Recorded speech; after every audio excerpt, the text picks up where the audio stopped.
네, 우리 주님 주시는 평안이 여러분들의 삶 가운데도 또한 함께 하시기를 바랍니다.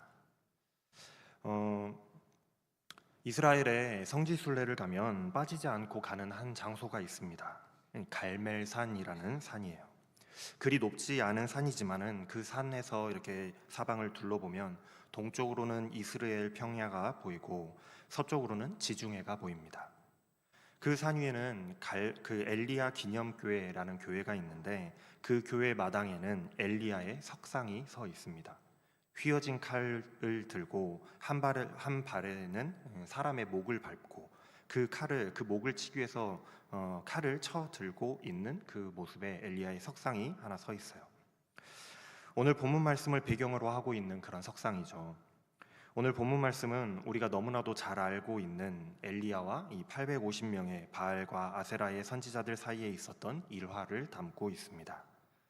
아마도 여러분들도 이 일화를 너무나도 잘 알고 계실 것이고 또한 이 일화의 제목 또한 잘 알고 계실 겁니다. 뭐라고 부르는 일화일까요? 다들 아시잖아요. 갈멜산 전투라는 일화예요. 전투라고 하면 뭔가 비장하고 굉장히 치열할 것만 같은 그런 단어입니다. 하지만 사실 이 단어를 우리가 그 이야기를 잘 읽어보면 그 산 꼭대기를 점령하기 위한 뭐 그런 치열한 전투나 전쟁의 이야기는 아니라는 것을 알 수가 있어요. 오히려 증명이나 뭔가 내기를 하는 내기와 조금 더 연관이 깊어 보이는 그런 이야기입니다. 어쩌면은 제목을 갈멜산 내기, 갈멜산 증명이라고 했어야 더 어울릴 법한 이야기예요. 하지만 이상하게도 이 일화는 옛날부터 전통적으로 갈멜산 전투라고 불려졌습니다. 왜 이러한 이름으로 불려지게 됐을까요? 열왕기 16장으로 갑니다. 때는 북왕국 이스라엘의 아합 왕 때였습니다. 말씀은 아합 왕을 평가하기를 오므리의 아들 아합은 그 이전에 있었던 그 모든 왕들보다도 더욱더 심하게 주님께서 보기에 악한 일을 행하였다라고 평가하고 있어요. 아마도 하나님을 향한 그 방향성, 하나님을 향한 믿음의 방향성이 벗어난 그 이스라엘 백성들이 아주 심각한 우상 숭배에 빠져들었던 것 같습니다. 이 아합 왕 때에 그랬다라는 거예요. 아합은 시돈 왕의 딸을 아내로 삼았는데 이 이방 여인은 우상 숭배에 굉장히 진심이었던 그런 사람이었어요. 성경에 나오는 악녀 중에서 손에 꼽힐 만한 이 여인의 이름은 이세벨입니다. 이세벨은 북왕국 이스라엘의 바알과 또 아세라의 그 신전을 짓고 바알과 아세라를 섬기는 제단을 쌓고 그 우상들을 직접 만들어서 또한 그것들을 섬기는 제사장들 그리고 선지자들을 대대적으로 후원하면서 양성했던 사람이 이 이세벨이라는 사람이에요. 뿐만 아니라 하나님의 그 선지자들, 하나님의 사람들을 학살했던 인물이기도 합니다. 아합 왕 때에 얼마나 많은 우상 숭배가 심각했었는지 여러분들 짐작이 좀 가시죠? 이처럼 이스라엘이 하나님을 향한 그 믿음에서 벗어난 것이 역대 그 지금까지 있어왔던 어떤 왕들보다도 굉장히 심각했기 때문에 하나님께서 굉장히 크게 진노하셨습니다. 그래서 어느 날 하나님께서 엘리야에게 명령을 하세요. 너는 아합 왕에게 가서 이렇게 말해라. 내 말이 없으면 몇 년 동안 비는커녕 이슬 한 방울도 내리지 않을 것이다. 이런 하나님의 말씀을 전하고는 엘리야가 숨어버립니다. 아마도 아합은 화가 많이 났던 것 같아요. 그래서 엘리야를 찾고자 여기저기 들쑤시고 다녔지만은 결국에는 찾지 못하고 애꿎은 하나님의 사람들, 하나님의 선지자들만 많이 죽였습니다. 그렇게 3년이라는 시간이 지나고 나서야 다시금 하나님께서 엘리야에게 명령을 하셔서 그 아합을 가서 만나라고 하시는 거예요. 이제 비를 내리시겠다라는 거죠. 말씀에 순종하여서 엘리야가 아합을 찾아가서 만납니다. 엘리야도 아합이 자신을 찾아 죽이려고 한다라는 사실을 너무나도 잘 알고 있었지만 아주 당당하게 만나러 나가요. 하나님께서 가라고 하시니까 가는 겁니다. 엘리야를 만난 아합은 이렇게 말합니다. 네가 우리 이스라엘을 괴롭히는 자냐라고 말하는 거예요.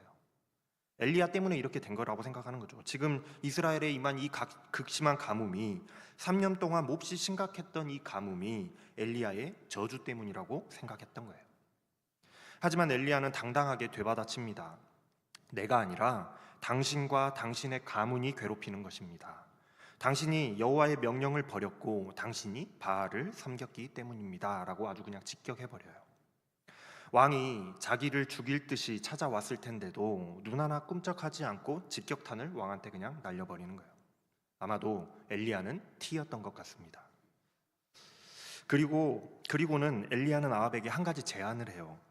이제 사람을 보내서 온 이스라엘 사람들을 갈멜산으로 좀 모아주십시오.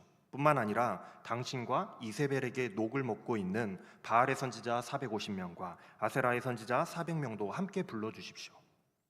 그래서 정말로 아합이 그 사람들을 불러 모았습니다. 이스라엘 백성과 850명의 우상 선지자들이 모였어요.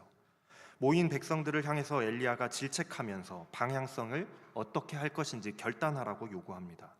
여러분들은 언제까지 양다리를 걸치고 머뭇거리기만 할 것입니까? 하나님이 참신이라고 한다면 주님을 따르고 바알이 참신이라고 믿는다면 바알을 따르십시오. 결단을 요구하는 거예요. 이렇게 백성들에게 양자택일을 하라고 말해보지만 백성들이 한마디도 대답하지 않아요. 침묵하는 거예요. 하나님과 바알 사이에서 도대체 무엇을 결정해야 될지, 어떤 신이 진짜 신인지를 결정하지 못하고 있는 거죠. 그래서 엘리야가 여기에서 내기를 제안합니다.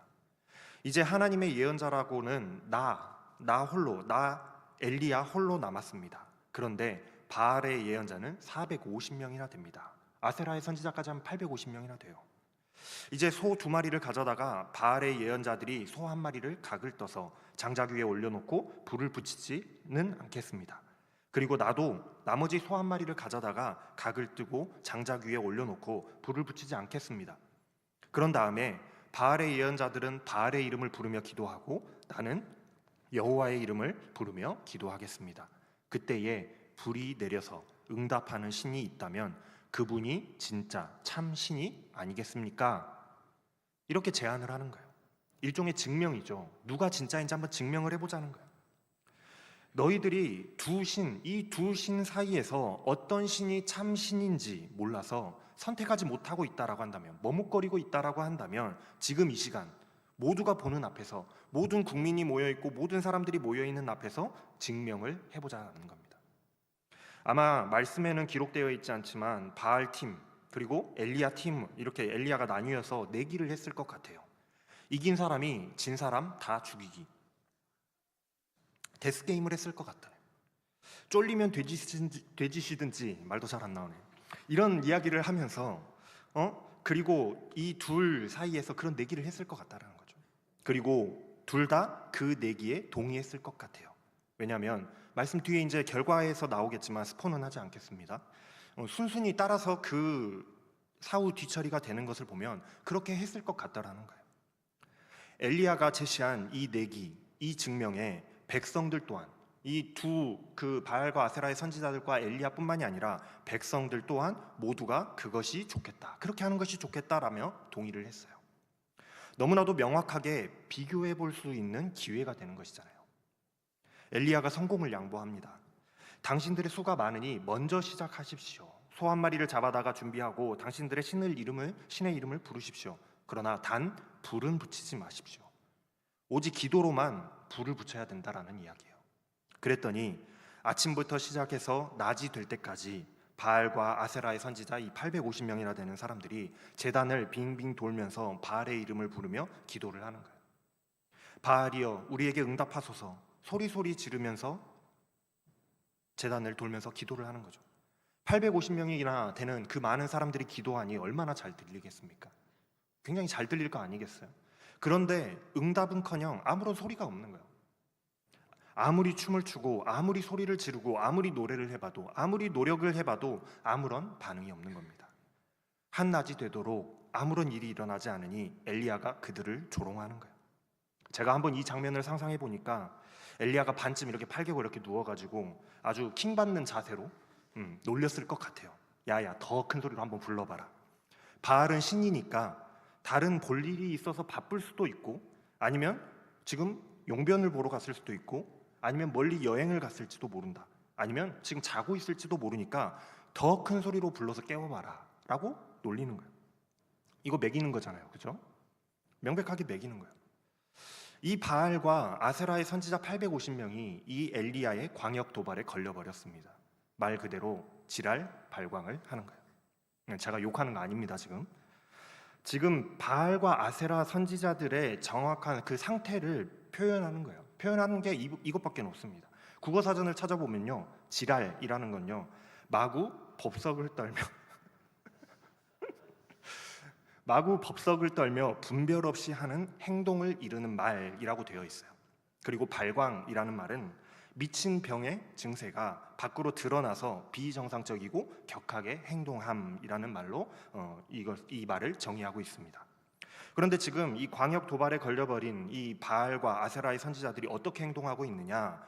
말씀에 이렇게 기록되어 있어요. 더 큰 소리로 바알의 이름을 부르며 그들의 예배의 관습에 따라 칼과 창으로 자기의 몸을 막 찔러서 피가 흐르게 하였다. 한낮이 지나서 저녁에 제사가 될 때까지 미친 듯이 날뛰었다라고 말씀이 표현하고 있어요. 제가 욕한 거 아니죠? 정확히 표현한 겁니다.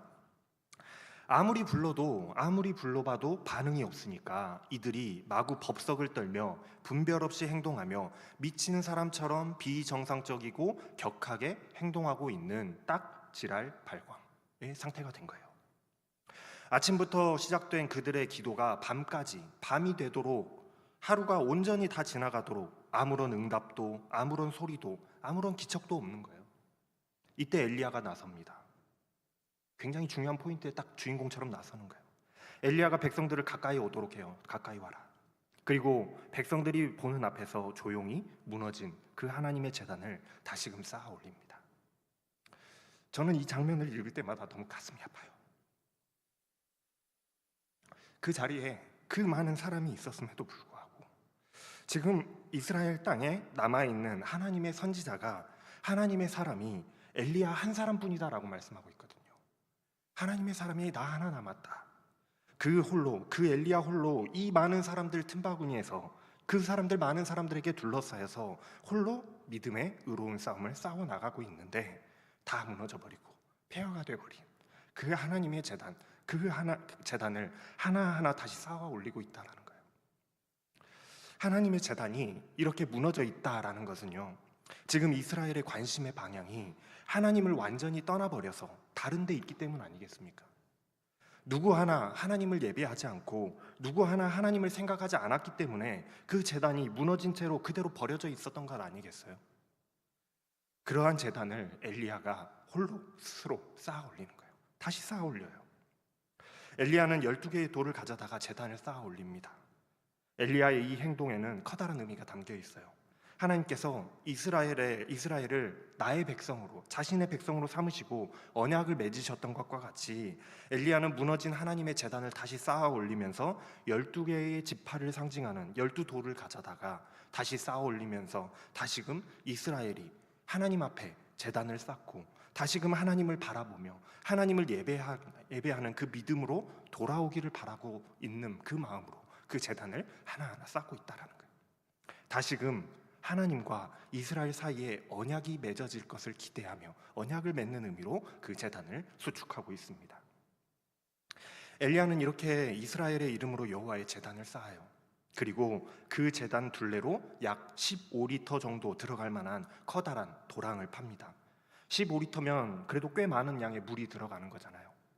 그리고 제단 위에 장작을 올려놓고 송아지를 잡아서 그 나무 위에 올려놓고는 사람들을 시켜서 바케스 같은 그런 통을 4개를 가져다가 물을 채워서 제단과 그 제단 위에 흠뻑 적셔게 부으라고 말을 합니다. 한 번으로 모자라서 2번, 3번, 총 12통이나 되는 물을 제단 위에 쏟아 부어요. 그렇게 많은 물을 쏟아 부었더니 제단이 물에 적셔지다 못해 적셔진 것도 모자라서 물이 흘러 넘쳐서 옆에 파놓은 도랑 15리터나 들어갈 것 같은 그 도랑까지도 가득 채웠다라는 겁니다. 여러분들 생각해 보세요. 이 제단에 이 제물 위에 불이 붙을까요? 안 붙을까요? 과학적으로 생각해 보세요. 불이 붙어요? 안 붙어요? 절대 붙을 수가 없죠. 3년간 가뭄이었기 때문에 장작이 마를 대로 말라 있었을 겁니다. 정말로 희박한 확률이긴 하지만 혹시라도 자연 발화로 불이 붙을 수도 있겠죠. 정전기 때문에 갑자기 불꽃이 스파크가 튀어서 불이 붙을 수도 있겠죠. 바짝 말라 있었으니까. 그러나 물이 이렇게 흠뻑 적셔져 버리면 이런 상태에서는 아무리 현대 기술로 토치로 가져다 불을 붙여도 불이 안 붙을 겁니다. 여러분들 우리 옥상에서 바비큐 파티할 때 불 붙이려면 불 진짜 안 붙잖아요. 잘 말라있는 장작도 안 붙는데 물에다 담궈버리면 불이 붙겠냐고요. 그런데 그런 상태로 만들어 놓고는 엘리야가 기도하기 시작하는 거예요. 불이 붙을 수 없는 상태로 만들어 놓고 기도하기 시작하는 겁니다. 아브라함과 이삭과 이스라엘을 돌보신 하나님, 하나님께서 이스라엘의 하나님이신 것과 내가 주의 종인 것과 내가 주의 말씀대로 이 모든 일을 행하고 있다는 사실을 오늘 알게 하여 주십시오. 여호와여 응답하여 주십시오. 응답하여 주십시오. 이 백성들로 하여금 하나님께서 참 하나님이시며 하나님께서 그들의 마음을 돌이키게 하시는 분이심을 깨닫게 해주십시오. 알게 하여 주십시오. 이렇게 짧고 간단하게 기도했을 뿐인데 여호와의 불이 내려와요. 그리고는 이내 제단뿐만이 아니라 제물뿐만이 아니라 장작과 돌들과 흙까지도 태워버렸고 도랑 안에 있던 물들마저도 모두 핥아버렸습니다. 여러분, 이 불이요 어찌어찌 겨우겨우 붙여낸 그런 불씨가 아니에요. 작은 불씨가 아닙니다. 순식간에 내려와서 흠뻑 젖어서 불이 붙을 수 없을 것 같아 보이던 재물과 장작을 모두 태워버리는 그런 불이었어요. 뿐만 아니라 심지어 그곳에 있던 돌들과 흙마저도 모두 다 태워버릴 만한 아주 강력한 불이었고 도랑 안에 가득 차 있던 물마저도 순식간에 증발시켜버릴 만큼의 엄청난 불이었다라는 사실을 알 수가 있습니다. 바알과 아세라의 선지자들이 하루 종일 기도해도 일어나지 않던 그 일이 잠깐 기도했던 엘리야의 그 기도에 하나님은요 과하다 못해 두려울 만큼의 강력한 불로 보여주시는 거예요. 내가 진짜다라는 거예요. 많은 사람들은 착각합니다. 이 갈멜산의 전투의 일화의 핵심이 엘리야와 그 850명의 이 싸워서 이겼다, 많은 사람과 싸워서 이겼다라는 것이 핵심이다라고 생각을 해요. 850대 1의 싸움이니까 굉장히 치열한 전투였다라고 생각합니다. 수많은 적을 죽였으니 전투라고 표현한다라고 생각해요. 그러나 이 일화의 핵심은 수많은 적을 죽였다라는 데 있지 않습니다. 이 일화의 핵심은 누가 참 신인가를 만천하 앞에 모든 백성들 앞에 증명했다라는 것이 중요한 거예요.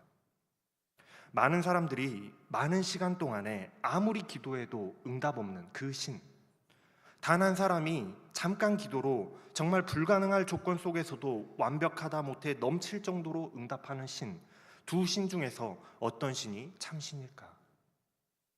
여기에 갈멜산 전투의 핵심이 담겨 있는 거예요. 이 일이 백성들 앞에서 증명되었을 때에 백성들의 반응을 한번 봅시다. 39절 말씀입니다. 온 백성이 그것을 보고 땅에 엎드려서 말하였다. 여호와 그는 하나님이시다. 여호와 그는 하나님이시다. 반복해서 말하는 건 강조하는 표현이라고 말씀을 드렸었죠. 백성들이 이제서야 깨닫기 시작한 거예요. 하나님이 진짜 참 신이시구나. 이 사건을 통해서 백성들이 그것을 깨닫게 됐다라는 거예요. 온 백성들이 두 신을 눈앞에서 비교해 보고서야 하나님이 참 유일하신 신이심을 깨닫게 되었다는 거예요. 하나님이 유일하신 참 하나님이심을 인정하게 되었다라는 겁니다. 엘리야가 기도하면서 하나님께 이렇게 기도했어요. 하나님께서는 백성들의 마음을 돌이키게 하시는 분이심을 알게 하옵소서. 그렇게 기도했단 말이죠. 돌이키다라는 단어가 나오죠. 돌이키다라는 것은 돌아오게 하다, 변하게 하다, 향하게 하다라는 의미의 단어입니다. 백성들이 하나님을 떠나서 우상 숭배로 향해 있던 그 방향성을 다시금 하나님을 향하여 돌아오게 하는, 돌이키게 하는, 누가 참 신인가를 보여주시는 하나님을 알게 하옵소서 하는 그런 기도였는데, 엘리야의 기도와 같이 백성들이 이 사건을 통해서 알게 되고 방향성을 돌리게 된 거예요. 하나님이 참 신이시다라는 것을 알게 된 거죠. 바알과 아세라가 거짓된 신이다라는 것을 알게 된 거예요. 이 사건을 계기로 이스라엘 백성들의 방향성이 다시금 하나님께로 돌아서게 되는 겁니다. 이제 엘리야가 백성들에게 명령해요. 바알과 아세라의 선지자들 한 명도 놓지 말고 다 잡아라. 그리고는 다 잡아다가 갈멜산 나라의 기손 시냇가로 끌고 가서 850명을 모두 다 죽이게 됩니다. 그래서 하도 많이 죽이고 죽이다 보니 갈멜산의 그 석상, 엘리야의 석상에 칼이 휘어졌다라는 그런 이야기가 있어요. 그래서 갈멜산 그 석상이 칼이 휘어진 칼을 이렇게 들고 있습니다. 이 일이 있고 나서야 이스라엘에 내려졌던 그 3년간의 가뭄이 끝이 나고 비가 내리기 시작하는 거예요. 이스라엘에 왜 가뭄이 내려졌는지 여러분들 기억하세요? 아합 왕이 잘못했어요? 아니죠. 이스라엘이 하나님을 향한 방향성을 잃고 믿음의 대상을 바알과 아세라로 삼았기 때문에 하나님께서 진노하셔서 가뭄이 임했던 거예요. 그럼 가뭄을 해제하는 방법은 뭘까요? 다시 하나님께 돌아오면 되는 거예요. 그래서 이스라엘 백성들이 하나님이 참 하나님이심을 깨닫게 되고 돌이키게 되었더니, 다시 하나님께로 방향성을 돌리고 돌아오게 되었더니 가뭄이 해제되고 비가 오기 시작하는 겁니다. 사랑하는 여러분, 오늘 이 일화의 제목이 왜 갈멜산 전투인지 이제 좀 이해가 되시나요? 이 일화가 겉으로 보기에는 치열한 그 전쟁은 없는 이야기이지만 그 속에 끊임없는 믿음의 전투가 있었기 때문에 이 사건을 갈멜산 전투라고 부르는 겁니다. 겉으로 보기에는 엘리야가 한 것이라고는 바알과 아세라의 선지자들 놀리는 것, 그리고 기도한 것 말고는 없어요. 하지만 그 속에 정말로 치열하고 처절한 믿음의 싸움이 있었다는 사실입니다. 엘리야가 아합에게 가뭄을 예고했을 때에 그 이후에 엘리야는 아합과 그 이세벨을 피해서 숨어 살아야 했어요. 3년이라는 시간 동안에 자신을 죽이기 위해서 끊임없이 사람을 보내서 찾고 있었기 때문에 3년 동안 도망자의 삶을 살아야 했다고요. 그리고 실제로 이세벨은 수많은 하나님의 선지자들을 학살했습니다. 오죽했으면 국내 대신이었던 오바댜가 하나님의 사람들을 동굴에 숨겨주었던 일화가 기록되어 있을 정도로 박해가 극심했더라는 거예요. 나라가 이런 상황이다 보니 그 누가 하나님을 향한 믿음을 지켜나갈 수 있겠습니까? 누구가 그 믿음을 자신 있게 나는 하나님 믿는 사람이다 말할 수 있으며 지켜나갈 수 있겠냐는 거예요. 백성들이라고 해서 저는 하나님을 믿겠습니다라고 선택할 수 있었겠어요? 하나님을 버리고 바알과 아세라를 섬기는 삶을 살아갔다라는 거예요. 그래서 백성들이 하나님과 바알 사이에서 누가 참신인지 깨닫지도 못하고 알지도 못하고 결정하지도 못해서 머뭇거리면서 서 있었던 거예요. 그래서 하나님께서 누가 참신인지 내기를 통해서 증명으로 보여주신 것이죠. 하지만 내기에 승리했다고 굉장히 당당해 보이지만은 그 전투에서 믿음을 지켜나가는 엘리야가 얼마나 외롭고 쓸쓸해 보이는지 모릅니다. 내기에는 승리했지만, 그 전투에서는 승리했지만 굉장히 쓸쓸하다는 거예요. 엘리야는 이제 이 땅에 남은 선지자가 하나님의 사람이 나 하나 남았다고 이야기하고 850명과 대결을 벌이기 위해서 나아갔잖아요.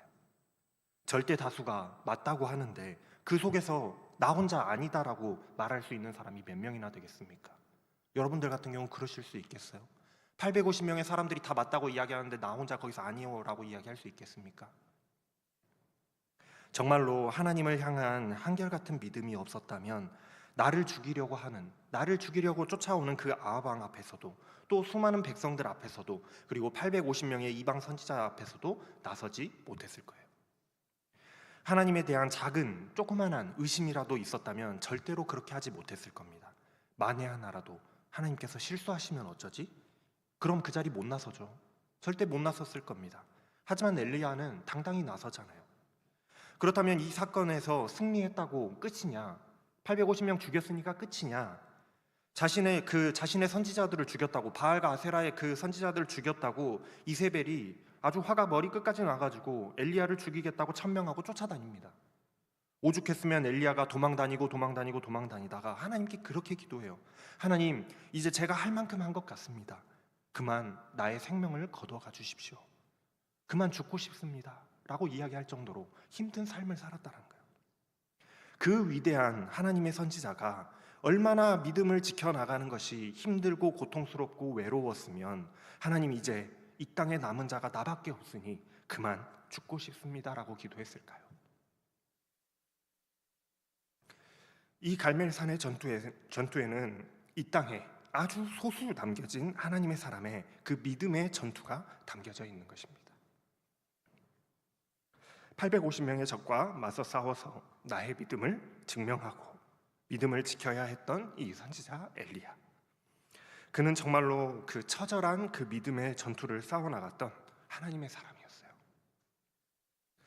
사랑하는 여러분, 우리가 계속해서 시리즈로 이렇게 말씀을 받고 있는데 우리의 믿음은 하나님을 향해 나아가는, 하나님을 향해 있는 그 방향성이 굉장히 중요하다고 말씀드렸습니다.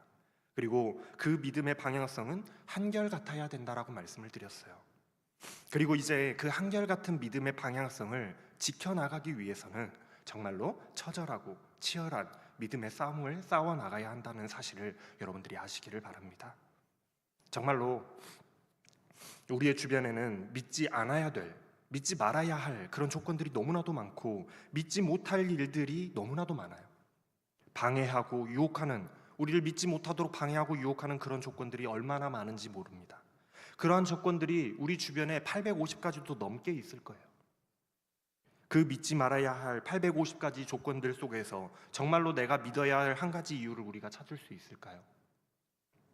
우리 마음속에 일어나는 하나님을 향한 그 방향성과 한결같은 믿음을 방해하는 요소들, 그 요소들과 여러분들 싸워나가시길 바랍니다. 그와 같은 방해 요소들이 850가지나 우리 주변에 쌓여 있다라고 할지라도, 그것들에 둘러싸여 있다라고 할지라도 그 모든 것들을 다 여러분들 싸워서 잡아 죽이셔야 돼요. 그렇게 믿음의 선한 싸움을 싸워서 끝까지 믿음을 지키고 믿음의 방향성을 유지하시고 한결같은 믿음을 지켜 나가실 수 있는 여러분들이 다 되시기를 바랍니다. 그래서 믿음은 외로운 싸움인 것이고, 그래서 믿음은 힘겹고 처절한 것입니다. 그래서 믿음은 전투인 것이에요. 기도하겠습니다.